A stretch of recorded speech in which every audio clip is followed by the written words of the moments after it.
Everyone, आज के इस वीडियो में आप पढ़ने वाले हैं the physical features of India, यानी कि भारत के जो भौगोलिक प्रदेश हैं उनकी विशेषताओं के बारे में।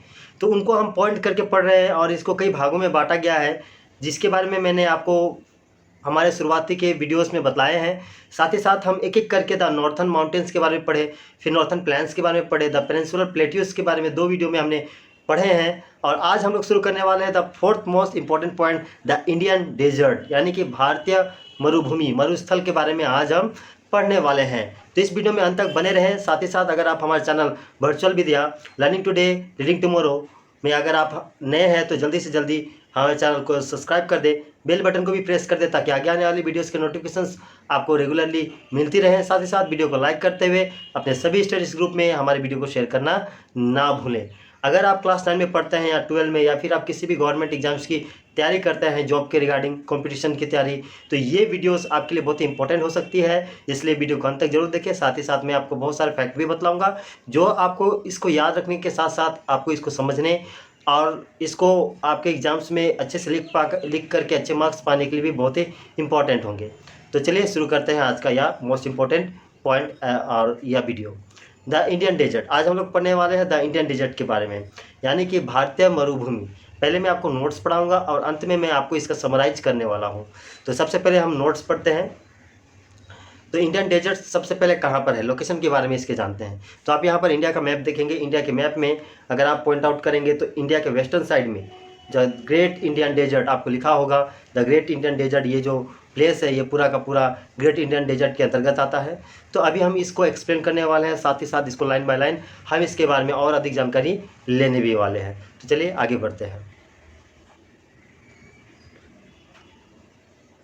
द इंडियन डेजर्ट, इसकी डिफिनेशन सबसे पहले हम देखेंगे।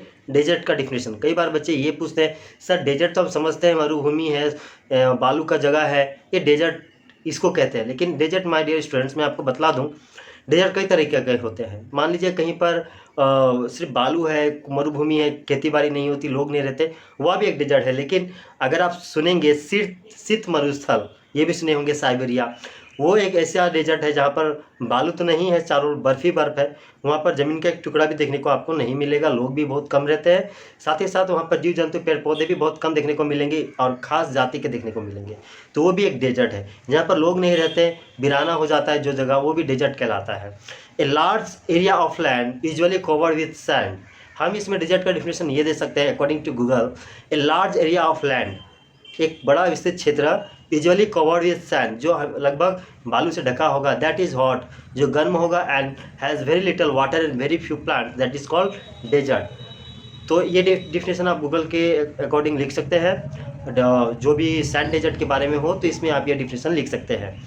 तो चलिए इसके बाद आप इंडियन डेजर्ट के बारे में पढ़ते हैं। The Thar desert, Indian desert के बारे में पढ़ेंगे तो हमारे लिए सबसे इंपॉर्टेंट है the Thar desert. The Thar desert also known as the great Indian desert, इसको और भी एक नाम ग्रेट इंडियन डेजर्ट के नाम से जाना जाता है। It is a large arid region in the northwest part of the Indian subcontinent that cover an area of 2 lakh kilometers square, about 77,000 square mile।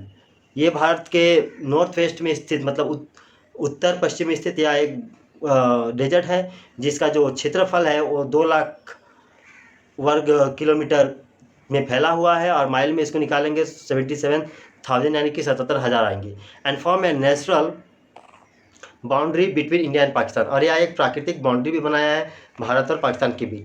It is the world 17th largest desert, ये विश्व का 17वां सबसे बड़ा desert में है, and 9th in the largest sub tropical desert. और sub tropical desert में मतलब जो मरुभूमि है, सब टॉपिकल डेजर्ट में इसका विश्व में स्थान 9वां है। तो आप इसको इतने पॉइंट इसके बारे में जरूर याद रखें। The desert extended between the Aravalli hills in the north east, अगर आप उत्तर पूर्व की ओर जाएंगे तो अरावली पर्वत से घिरा है। The Rann of Kutch along the coast and the alluvial plain of the Indus river in the west and the north west, और उसके उत्तर पश्चिम में इंडस रिवर इसको घेरा हुआ है, जबकि दक्षिण पश्चिम में आपको the great Rann of Kutch मिल जाएगा। Most of the desert area in covered by huge shifting sand dunes that received sediments from the Aravalli plains and the coast। क्या होता है कि इस डेजर्ट में बहुत सारे बालू के टीले हैं, सैंड ड्यून्स उन्हें कहा गया है।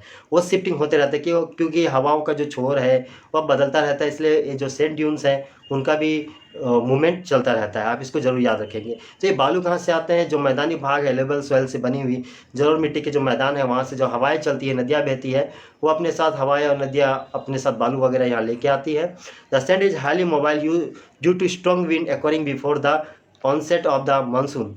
मानसून आने के पहले और बाद में यहाँ पर बहुत ही स्ट्रॉन्ग के तरीके से हवाएं चलने लगती है, सूखी हवाएं, जिसके कारण यहाँ पर सैंड एक जगह से दूसरी जगह बहती रहती है, आंधी तूफान आने लगता है। The Luni river is the only river integrated into the desert, और इस डेजर्ट में बहने वाली एकमात्र नदी है लूनी नदी। Rainfall is limited to 100 to 500 mm, मतलब millimetres, and 4 to 20 inch per year. बहुत ही कम मात्रा का रेनफॉल होता है। Mostly fall from July to September month only. जुलाई से सितंबर मंथ के बीच बहुत ही कम बारिश यहाँ पर नामात्रा की बारिश होती है। तो अगर आप यहाँ पर देखेंगे इस इमेज में, तो मैंने जो भी चीज़ आपको पढ़ाया क्लियर हो जाएगा। आप इस इमेज में देखिए, आप ये पूरा का जो पूरा प्लेस जो मैं पिंक कलर से किया हूँ कलर, ये पूरा का पूरा आपका आ जाता है डेजर्ट प्लेस। तो इसके ईस्ट में जाएंगे तो यहाँ पर आपको अरावली माउंटेन देखने को मिलेंगे, जबकि आप इसके नॉर्थ वेस्ट में जाएंगे तो यहाँ पर आपको इंडस रिवर देखने को मिल जाएगी। लेकिन जब आप साउथ में जाएंगे तो यहाँ पर रन ऑफ कच्छ यहाँ पर आपको मिल जाएगा, और नीचे की ओर आपको ये अरावली का जो पर्वत है वही साउथ में भी इसको बाउंड्री किया हुआ है। जो चीज़ें मैंने आपको बतलाई, यह पूरा का पूरा क्षेत्र लगभग 2 लाख वर्ग किलोमीटर में फैला हुआ क्षेत्र है, जिसको माइल में 77,000 स्क्वायर माइल भी हम लोग कह सकते हैं।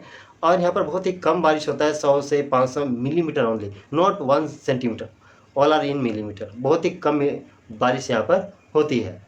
Salt water lakes within the Thar desert including the Sambar, Lakshman, Didwana, Panchpatra and Pahalodi in Rajasthan and Kagrahud in Gujarat. अगर आपको मैं बतला दूं कि यहाँ पर कुछ खारे पानी के झील भी हैं। हमारे राजस्थान में जो डेजर्ट है वहाँ पर खारे पानी की झील भी है। तो खारे पानी की झीलों का नाम क्या है? सांभर, कच्छमन, दीवाना, पदरा, पधौली, ये हमारे राजस्थान और गुजरात में स्थित है। तो ये 5 जो मैं आपको बताया, सांभर से लेकर के पहाड़ोदी, ये राजस्थान में है, और खागरा होदा ये गुजरात में है। आप इसको जरूर याद रखें, कई बार एग्जाम्स में पूछे जाता है कि सांभर झील कहाँ पर है। This lake receive and collect rain water during monsoon and evaporate during the dry season. Monsoon से ये झील जो होती है जल प्राप्त करती हैं, और जैसे ही सूखा का मौसम आता है तो ये सूख भी जाती है। The salt is derived by the weathering of rocks in the region. इस क्षेत्र में पत्थरों के वेदरिंग होने से, टूटने फूटने के कारण यहाँ पर साल्ट का भी निर्माण होता है, क्योंकि यहाँ पर lithic tools belonging to the prehistoric Asperian culture of Mehrab have been discover in middle pathotic deposit in the Thar desert. क्योंकि यहाँ पर साल्ट के लिए जो भी जिस पत्थरों के द्वारा यह निर्मित होती है वो पाए भी जाते हैं, और साथ ही यह हमारे प्राचीन सिविलाइजेशन के लिए, एंशिएंट सिविलाइजेशन के लिए बहुत ही महत्वपूर्ण प्लेस भी है। बहुत सारे चीज़ें जैसे मेहराब वगैरह यहाँ से पाई गई है। मोहनजोदड़ो के और हड़प्पा सिंधु घाटी सभ्यता, जितनी भी सभ्यताएं थी प्राचीन काल की, उनके बहुत सारे अवशेष इस क्षेत्र में भी पाए गए हैं। तो यह क्षेत्र बहुत ही इंपॉर्टेंट हो जाता है। आप देख सकते हैं दाहोर रेगिस्तान, इस प्रकार का जो ऊंचा उठा हुआ जो जगह है, इसको सैंड ड्यूज कह सकते हैं हम। और ये लकीर इस प्रकार की क्यों होती है? ये हवाओं के कारण होती है। और इस क्षेत्र में ऊँट सबसे बेटर चल सकता है, क्योंकि सबसे कम पानी पीता है, और एक बार पानी पी लिए तो काफ़ी दिन तक वह बिना पानी के रह भी सकता है। प्लस ऊँट का जो पैर होता है वो इस बालू में चलने के लिए बहुत ही इफेक्टिव है, आसानी से वो चल पा सकता है, इसलिए ऊँट को the sea of the desert कहा जाता है। आप इसको ज़रूर याद रखेंगे।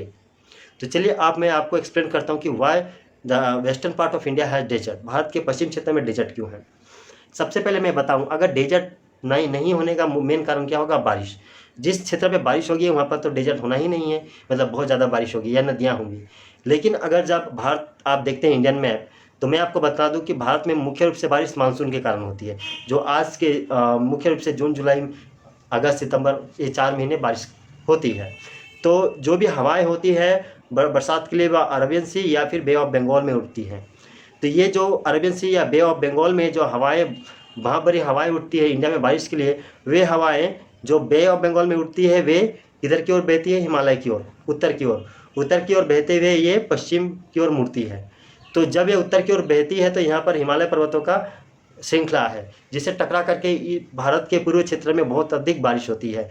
मैं आपको क्लाइमेट पढ़ाऊंगा, उस समय आप इसको समझ सकते हैं, जिसके कारण भारत के पूर्वी छोर में इतना बारिश के कारण यहाँ पर खेती बाड़ी बहुत अच्छी होती है, यहाँ पर डेजर्ट नहीं बनता। लेकिन वही हवाएं जो पश्चिमी छोर की ओर बहती हैं तो वह बहुत ही ड्राई हो जाती है, क्योंकि उसका जितना भी मॉइस्चर होता है, ह्यूमिडिटी होता है, बारिश पूर्वी छोर में करके ख़त्म हो जाता है। तो पश्चिम छोर में उसके पास मॉइस्चर नहीं बचता है, बहुत कम मॉइस्चर होता है, जिस कारण भारत के पश्चिमी छोर में बारिश बहुत कम या ना के बराबर होती है, जिसके कारण यहाँ पर डेजर्ट का निर्माण हुआ है। अगर अरेबियन सी से उठने वाली हवाओं के बारे में मैं बात करूँ तो ये हवाएं भारत के पूर्व की ओर बहते हुए उत्तर की ओर जाती है। तो जब ये पूर्व की ओर बहती है तो यहाँ पर स्थित जो मध्य में जो दक्षिण में स्थित है अरावली पर्वत, यहाँ से ये टकरा करके ये पूरा का पूरा मुंबई पश्चिमी घाट में बहुत बारिश करती है। लेकिन ये फिर बंगाल की खाड़ी के ऊपर से फिर हिमालय पर्वत से टकरा करके भारत के पूर्वी छोर में ही बारिश करती है। लेकिन जब ये पश्चिमी छोर में जाती है तो फिर वो शुष्क हो जाती है और यहाँ पर किसी तरह का बारिश नहीं होता।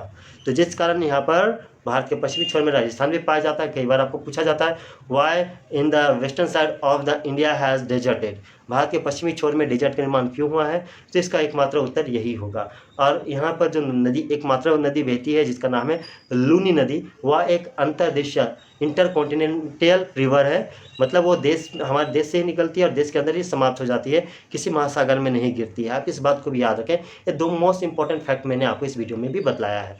सो माय डियर फ्रेंड्स, ये फैक्ट एंड ये वीडियो आपको कैसी लगी आप हमें कमेंट बॉक्स पर जरूर बताएं। साथ ही साथ अगर आप हमारे channel virtual Vidya learning today reading tomorrow your on YouTube channel में जिसमें आप नए हैं, अभी तक आपने हमारे चैनल को सब्सक्राइब नहीं किया तो जल्दी से चैनल को सब्सक्राइब करें, बेल बटन को प्रेस करें ताकि आगे आने वाली वीडियोस के नोटिफिकेशंस आपको रेगुलरली मिलती रहें। साथ ही साथ वीडियो को लाइक करते हुए अपने सभी फ्रेंड्स एंड स्टडी ग्रुप्स में भी शेयर करें ताकि मोस्ट ऑफ स्टूडेंट तक हमारी वीडियोस पहुंच सके और उनको पढ़ाई में बहुत हेल्प हो सके। So thank you for watching us, और आप घर पे रहे, सेफ रहे। और आज गणेश चतुर्थी है और गणेश चतुर्थी के मौके पर हमारे virtual Vidya learning today reading tomorrow YouTube channel के सभी मेंबर्स की ओर से आप सभी को गणेश चतुर्थी की हार्दिक शुभकामनाएं। Thank you.